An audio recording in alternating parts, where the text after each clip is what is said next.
Now at 6, nearly a year after her abduction and her parents' murders, Jamie Kloss is spreading a message of hope. And city leaders are looking for solutions to safety concerns along East Washington Avenue after a pedestrian was hit and killed last week. Plus, on Prairie, we'll have more polling locations in this next election cycle. We'll tell you why and how much it'll cost the city. From the Channel3000.com Alert Center, this is News 3 Now at 6. For joining us a year after we first heard of then 13-year-old Jamie Kloss's disappearance, there are still many children missing all around the country, some right here in Wisconsin. Rose Schmidt explains how Jamie's story is shining a light on others. Barron County officials say this is a day to think about Jamie's parents, and missing children advocates are hoping her story can help bring other children home. Almost a year to the day Jamie Kloss was abducted and her parents were murdered, the now 14-year-old girl from Barron County is giving us some insight into her life. I'm very happy to be home and getting back to the activities that I enjoy. I love hanging out with all my friends, and I feel stronger every day. Jamie's family attorney and guardian, Chris Gamstrup, read her words at a news conference Monday morning. He says her father, James, should be remembered for his strength, and her mother, Denise, showed endless love, caring, and kindness. Jamie has both those qualities that she's gotten from her parents. She has the strength, and she's got the heart. And I hope that you think about and remember her parents today. Barron County Sheriff Chris Fitzgerald is asking the public to remember Jamie came home, but there are still many other missing children who haven't yet. Remember that we never give up. There's no reason to. Let's go take that energy, move it forward. Let's do something positive. Let's bring some more kids home. The National Center for Missing and Exploited Children lists dozens of names from Wisconsin, like Ariana Maciel from Madison, Summer Zimdars from Fort Atkinson, Haley Akers from Madison, Josani and Neftali Rosales Madrigal from Cross Plains, and Suzanne Schultz, missing from Black Earth in 1978. We see many missing children come home 1 year, 5 years, and even 10 years or more when all hope was starting to diminish. The center is asking for people to keep these names and pictures alive and pointing to Jamie's story as a reminder of the importance in doing so. Jamie, thank you for teaching us the true meaning of courage, resilience, and hope. Gamstrup says Jamie had a busy summer with her aunts and her friends hiking through state parks around Wisconsin. Rose, thank you. A $500,000 signature bond tonight for a woman accused of shooting and killing a man in Sauk County and leaving his body in a field. Amber Lundgren appeared at her initial hearing via video this afternoon. She is charged with first-degree intentional homicide. According to the criminal complaint, the state says she shot Christopher Lytle 2.5 weeks before police found his body. Her defense attorney says Lytle attacked Lundgren and she was acting in self-defense. The prosecution says that is not what the evidence shows. What I expect as this case unfolds is that the evidence will show Ms. Lundgren acted in legitimate use of self-defense. And rather than driving away from Mr. Lytle while she was in the driver's seat of her vehicle and he was outside the car, she instead shot him in the back of the head while he was on his knees and facing away from her. Lundgren will be back in court again next week.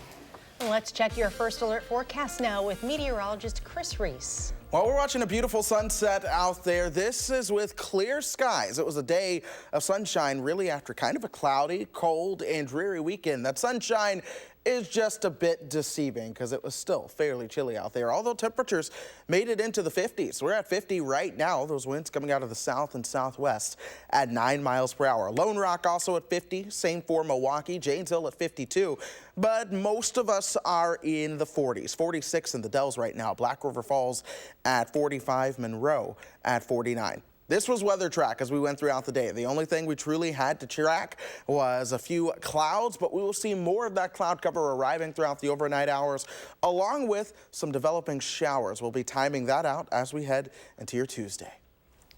Chris, thank you. Madison police have arrested 5 teens after they were allegedly seen running from a car crash on the city's west side. Police say someone living on Piedmont Road heard a crash just after 4:30 Friday afternoon and saw an SUV crashed into a curb.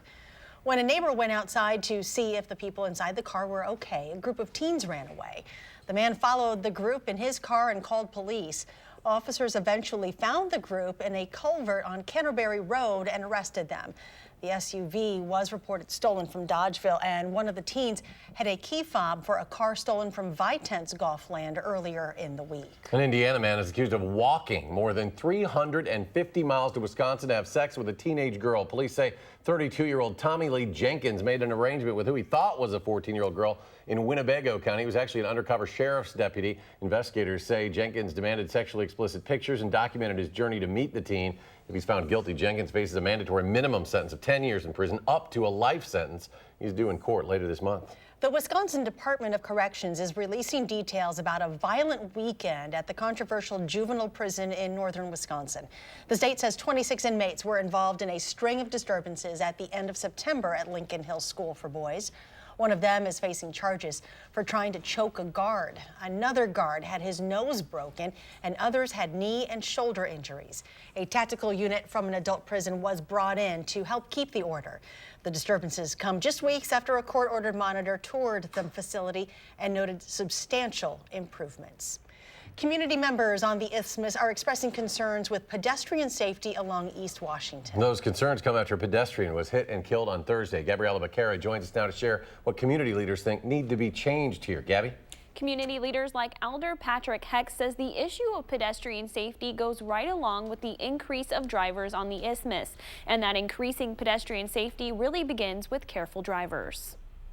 It's a concern on everyone's mind. Since I was elected in April, I have had at least 100 email communications with constituents who are concerned about traffic matters. And the community is making that concern known. I think people will continue to be concerned, and unfortunately, an incident like what took place last week with losing the life of a young person does get people interested in doing something sooner rather than later. Alder Patrick Heck says there are traffic slowing measures that could make changes. As frustration grows with increased traffic in the city, drivers get more aggressive, and I hope that things like mass transit, bus rapid transit in particular, and additional traffic calming and safety measures for bicyclists and pedestrians can alleviate some of that. Including crosswalk paintings, curb bump outs, and traffic enforcement. Fortunately, MPD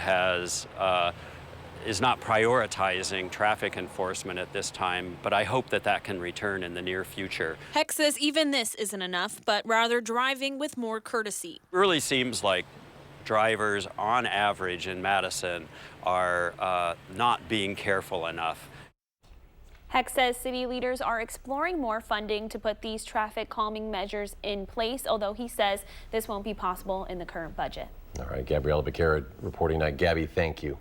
The chief of the UW-Madison Police Department is apologizing for a tweet that sparked negative reactions over the weekend. Chief Kristen Roman says this picture was tweeted out on Saturday and captioned, quote, "It's Saturday, and you know what that means, game day." The chief says the tweet didn't resonate well with some in the community, and she could understand why. In a statement, Roman said, in part, as someone who has spent their entire career in this profession, I am all too familiar with the strained trust communities of color in particular have when it comes to police. Along with UWPD, I remain committed to continuing to build genuine and enduring trust across the community we serve. Sun Prairie is doubling its number of polling places this year. Last year, people were waiting in line for up to 2 hours to vote. The city said that was unacceptable with the long wait times. Plus, with how fast Sun Prairie is growing, the city knew something needed to be done immediately. By doubling the number of polling places from 4 to 8, they're hopeful that this will encourage more people to exercise their right to vote. I believe the federal goal is no longer than a 30-minute wait, and we'd still like to be well under that. List of the new polling locations is available online now at channel3000.com. Wisconsin today is among a handful of states celebrating their first Indigenous Peoples Day. Today, a trend moving away from a day that celebrates Christopher Columbus. The governor signed an executive order last week declaring the second Monday of October as Indigenous Peoples Day, joining other states in doing so for the first time, including Vermont, Maine, and New Mexico. In Milwaukee, the city renamed Columbus Park Indigenous Peoples Park. Madison College has wrapped up a celebration event at the Goodman South campus. In Sauk County, home to one of Wisconsin's 11 recognized American Indian tribes, the Ho-Chunk Nation was celebrated over the weekend. It ended with a flag-raising ceremony at the Sauk County Courthouse, not far from historic Ho-Chunk settlement sites along the Baraboo River. And we're fighting. We're fighting to maintain our language as well. Every day we're in a fight for that. And for Sauk County to acknowledge that, hey, we have a huge population of Indigenous peoples here was very important and critical for this process to do. Tribes say the change has been a long time coming and hope it serves as an educational tool about tribal culture and history. A Darlington police chief is getting the recognition he deserves decades after his death. Next on News 3 Now at 6, the story of Chief William McGinty and how he died in the line of duty. And there's more local news ahead. Tonight on News 3 Now at 10, the search is on for Madison's next police chief. We'll explain the process tonight.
A Darlington police chief will be honored for losing his life while on duty in 1933. Our Amanda Quintana has the story of how the current police chief discovered that this history was being ignored. Imagine if a police chief died right here on Main Street fighting with a drunk man. It would make national news. Well, it happened 86 years ago right here in Darlington, and it was forgotten. Just came across it by chance. While searching through old city council minutes, Looking at what did police officers do 150 years ago. It's just kind of entertaining, actually. Chief Jason King stumbled upon the name William McGinty. The mayor appointed Herbert O'Neill, chief of police, to fill the vacancy caused by the death of William McGinty. I'm like, well, there's no, what's that? You know, there's no William McGinty. That name isn't on the police chief roster. It went from Chief Anton Wagner to Chief Herbert O'Neill. There was no mention of William McGinty in there. But what really piqued King's interest, how did he die? Then I went over to the courthouse, was able to actually get a death certificate where it said he died of a heart attack, or rather heart failure, following excitement while performing the duties of police officer. Old newspaper articles found just this summer show that in May 1933, McGinty was fighting a drunk man when he dropped dead, giving more detail on who he was, calling him a jolly good fellow. And well-liked by everyone. He will be missed by a host of friends. The 51-year-old father of two had been chief and the only police officer for 2 years, and with the fire department for 20. The more digging I do, it seems like he was a pretty cool guy and is worthy of being properly remembered. His sacrifice ignored. until now. King has submitted his name to be inscribed at the Capitol with the rest of the Wisconsin officers who died in the line of duty. If I'm out fighting a drunken man today on Main Street and I die, I would like to think somebody would remember my sacrifice. And yeah, here's this guy that has gone unnoticed for decades. So yeah, it's time to properly remember his sacrifice. Chief McGinty will be honored at the Wisconsin Law Enforcement Memorial Ceremony next May. In Darlington, Amanda Quintana, News 3 Now. Although he discovered both of McGinty's children are also dead, Chief King hopes someone will find a picture of him so they can submit it for the National Law Enforcement Memorial as well. This weekend's Badger football game marks 3 wins over Michigan teams this season. Up next, what Wisconsin football is now claiming rights to. It's a big, big claim, let me tell you. And the cold isn't going anywhere anytime soon. Chris will have a look at your work week forecast. Stay with us. Start your net.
Development. After 3 wins against Michigan teams, Wisconsin now officially owns that state's Upper Peninsula. Did you know that? Not quite.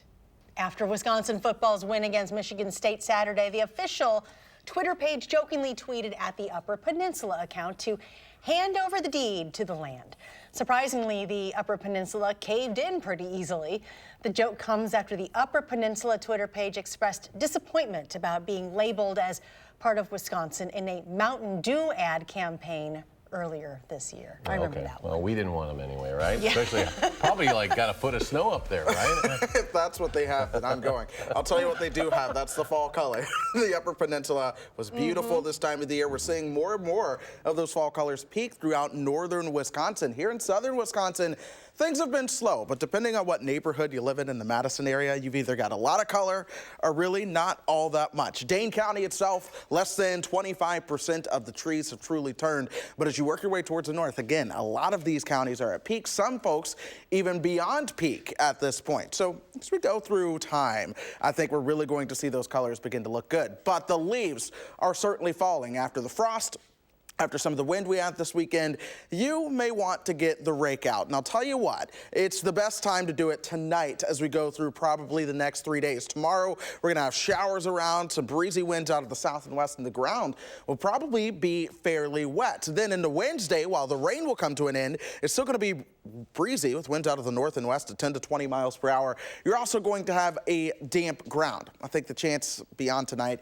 will come around the weekend. In the meantime, temperature-wise, we did top out at 51. The normal is 60, so we're still seeing those temperatures below normal. 50 is where we are now that we've fallen a degree. Those winds still coming out of the south and southwest at about 9 miles per hour. 44 right now in Wisconsin Dells. Black River Falls at 42. Mineral Point at 46. We'll see all of these temperatures fall into the 40s as we move through tonight. Even some of those temperatures likely falling into the upper 30s. But given the sunshine that we had out there today as opposed to the cloud cover of days past, we were able to make it say about 10 degrees warmer than we did for those highs yesterday. And temperatures are warmer now than they were at this time yesterday. We've been watching visible cloud track. Upper level cloud cover has been seen moving on into the picture. It doesn't have any rain with it, but check out parts of North Dakota. I think that's where we're starting to see the first signs of some showers. While we're still under the influence of that cooler northwesterly flow, the area of low pressure that you see over parts of Montana right now will be the next weather maker, if you will, for our part of the country. That is diving southeastward. As it does so, a couple things are going to happen. One, it's going to start to draw up moisture as those winds come out of the south. This is going to mean an increase in cloud cover. You'll notice that overnight tonight and especially tomorrow morning. With the increase in moisture in that region of low pressure approaching, we will likely see some scattered showers, especially the further north and the further east you are, but I think all of us see that chance for some rain tomorrow. The cold front comes through, wraparound moisture comes back in, and we are going to be dealing with perhaps cloud cover going through Wednesday and into parts of your Thursday as well. Let's time things out for you. Temperatures tonight do fall into the upper 30s as those clouds begin to increase.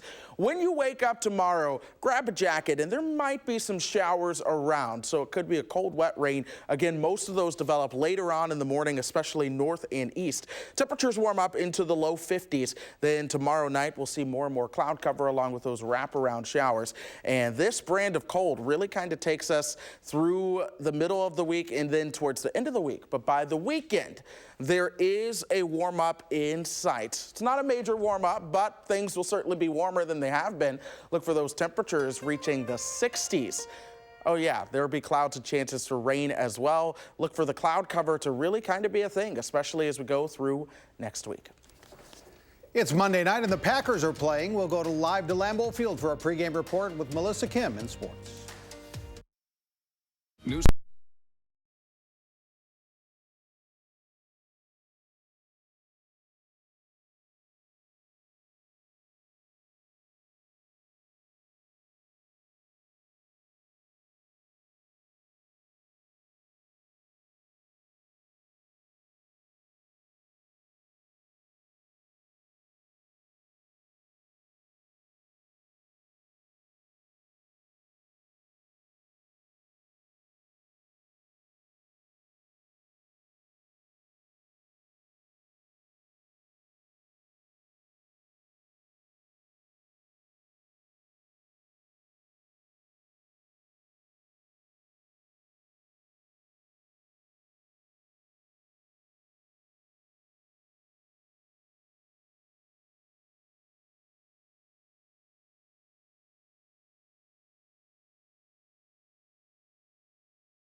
The Packers play on Monday Night Football tonight, and believe it or not, the Detroit Lions have won the last 4 meetings with the Packers. Tonight's game kicks off about 7:20 at Lambeau Field. That's where we find our Melissa Kim to take a look at what could be one of the real keys of the game tonight. Hi, Melissa. Yeah, hi there, Jay. There's going to be quite a bit of running in tonight's game. Aaron Jones coming off that career performance against the Cowboys. And on the other side, Lions running back Kerryon Johnson with a career-high 125 yards 2 weeks ago against the Chiefs. We'll also expect to see another phenomenal performance from this Packers defense. How about that, right? We haven't heard that in a long time. They've really been a standout of this team so far this season. Green Bay, one of the top teams in the league right now in terms of takeaways, with a total of 11 on the season. And according to Aaron Rodgers, a lot of that has to do with just having a lot of fun. The more that you can have a player-led group, the better you're going to be. And some of the best teams we've had around here, I think in 2009, 10, 11, the way that we were rolling, we had that type of leadership. We had guys confident in who they are and showing their personalities and contagious energy. And I've talked about that many times. It really has started with guys like Za'Darius and guys like Preston who have big personalities and show it. And all those cheers that you heard before, we're actually in the end zone where there are a lot of Lions fans right now. But speaking of Aaron Rodgers that you heard from right there, in his 18 starts against the Lions, he's 13-5. So at least that is definitely going in his favor tonight, Jay. All right, that's Melissa Kim live at Lambeau Field in Green Bay. Thanks.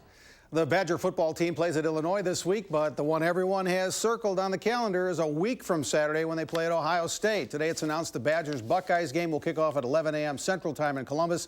That'll be the national game on Fox. We've got a pretty big Prep Mania game of the week this Friday. Wanakee and DeForest both undefeated. They'll meet at DMB Community Bank Stadium in DeForest to decide the champion of the Badger North Conference. You can watch the game live on channel3000.com Friday night at 7. First round of the WIA State Girls Golf Tournament was delayed an hour and a half by frost this morning, but they had pretty good weather this afternoon. Wanakee's had a nice season. Allie Kinzel led the Warriors to their second straight trip to state as a team. Kinzel led Wanakee today with a round of 87. Middleton making a run at the Division I team title. Mackenzie Hodson lags this putt nice and close for a tap-in par, and her teammate Catherine Meyer shot 76 to lead them, and the Cardinals have a one-shot lead on Arrowhead after the first round. Kettle Moraine is third, 3 shots back. Edgewood leads Division II. The Crusaders' Grace Welch has the best score of the day, 76. And Mary Hammond of Cambridge, hole-in-one on the 8th hole today.